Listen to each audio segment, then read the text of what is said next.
How does it do that? Allow me to explain.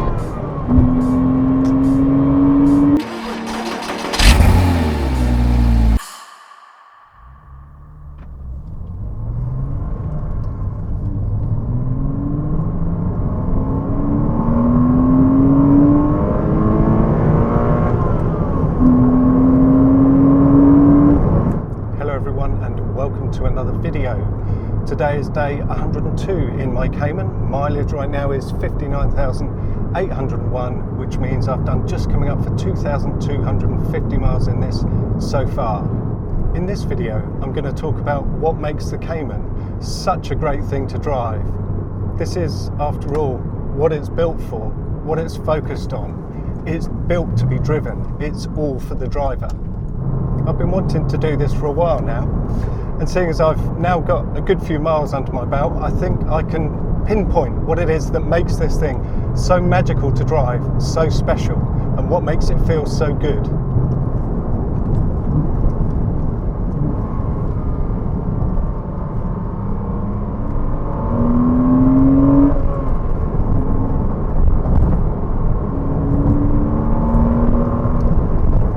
You see, recently I had, and using the words of Jules Winfield, what alcoholics would describe as a moment of clarity. As someone who spent their entire motoring life so far driving not much other than hatchbacks and MPVs, I was struggling to understand and pinpoint why this thing feels so good to drive, what makes it different, and what makes it so responsive. And then the penny dropped and all became clear. So after a little research and much PowerPoint work, here follows a short physics lesson, which should hopefully and quite clearly explain exactly what it is that I feel when driving the Cayman. So let's start with the first slide. Here's a car.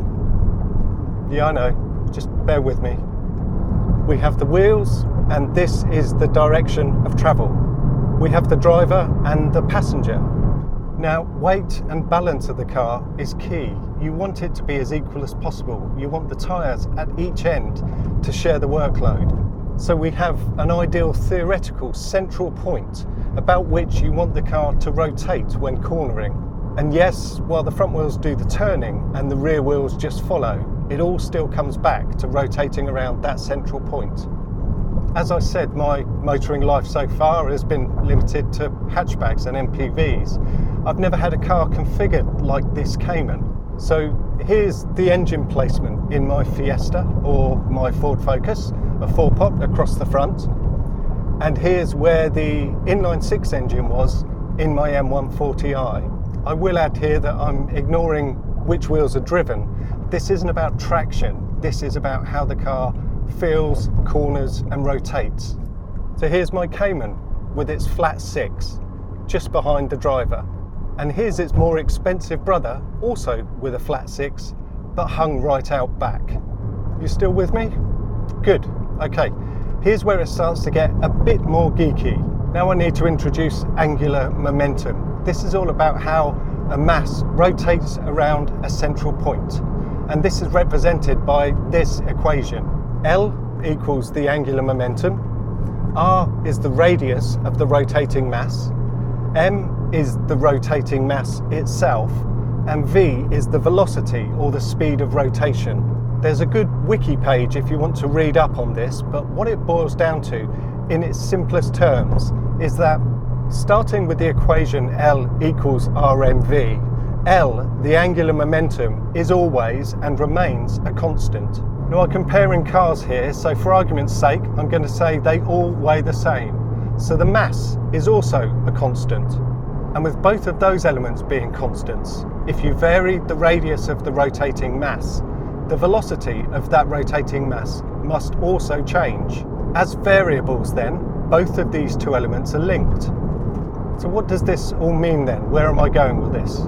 Well, this is the key part. And that is that if you increase the radius of the rotating mass to keep the angular momentum constant, the velocity of that rotating mass must decrease. And conversely, if you decrease the radius of the rotating mass, the velocity or the speed of the rotation of that mass must increase. Okay, that's it with the equations for now, but here's a description and a demonstration of what this all means. Consider a figure skater spinning on ice. They have a constant mass, but they can vary the radius of that mass. If they have arms and legs extended, they rotate at a particular speed, but when they bring their arms and legs in, the speed of their rotation, the speed of their spin increases dramatically. No energy is introduced to make the spin faster. The speed of rotation is all determined by the radius of the rotating mass. And back to the cars. My Fiesta or my Focus, engine out front, is quite far from the central point of rotation. My M140i with its glorious B58 inline 6 is similarly far away. The 911 with its engine at the back, that's also quite a way away. And then we have the Cayman, or any mid-engine car really. The mass of that engine is close. Just like a figure skater holding their arms and legs in, it makes a huge difference. The others, by comparison, are like a figure skater with arms and legs spread wide. But the Cayman, they're in tight, they're in close. And the speed of rotation, the ease with which it rotates, is just night and day different. In summary then, with this car, with the engine almost touching my back, right there, it's really, really close to the central point of rotation. So the radius of the rotating mass compared to the other engine placements is massively reduced. And this means its ability to turn and rotate is massively increased. I've got to admit, I never really understood what made mid-engine cars so desirable as things to drive. What made them such good driving machines.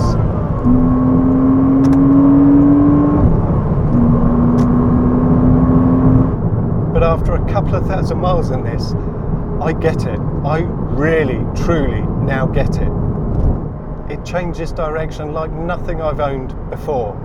And I feel that close mass, the rotation, every single time I drive it. And it feels so good. I'm expecting it to feel epic when I attack Goodwood's cones on the Auto Solo in a couple of weeks' time. I think I've got a good shot of retaining my title. Or of course I may find out that it just keeps catching me out and keeps spitting me off, so I may end up wiping a few cones out. We'll see. I hope you found this video interesting or useful. Do you agree? Do you disagree? Is there something I've missed out in me trying to understand and think about what makes this car drive the way that it drives? If you did, please leave your thoughts in the comments below. Please subscribe if you haven't already, like, share, and thank you very, very much for watching.